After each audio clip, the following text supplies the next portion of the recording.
চট্টগ্রামের রেয়াজউদ্দিন বাজারে ৩টি প্রতিষ্ঠানকে জরিমানা করেছে ভ্রাম্যমাণ আদালত। খোলা পরিবেশে মিষ্টি বিক্রির অভিযোগে খাজা, মক্কা ও জব্বার সুইটকে ৩০,০০০ টাকা জরিমানা করা হয়েছে।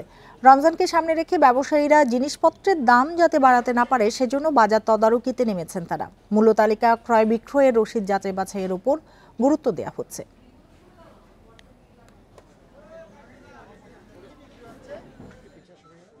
আর্লি সিজনে যদি দাম সহনীয় মাত্রা থাকে, রমজান আসলে এটার দাম কোনোভাবেই অস্বাভাবিকভাবে বেড়ে যাওয়ার কোনো সুযোগ নাই। এই বিষয়টা আমরা আজকে ব্যবসায়ীদেরকে বারবার সতর্ক করে দিয়েছি এবং তারা যেন ক্রয় ভাউচার রাখে, বিক্রয় ভাউচার তারা যেন প্রদান করে, আর তারা যেন মূল্য তালিকা রাখে, আর কোনোভাবেই যেন অস্বাভাবিক মূল্য বৃদ্ধির সাথে যুক্ত না থাকে।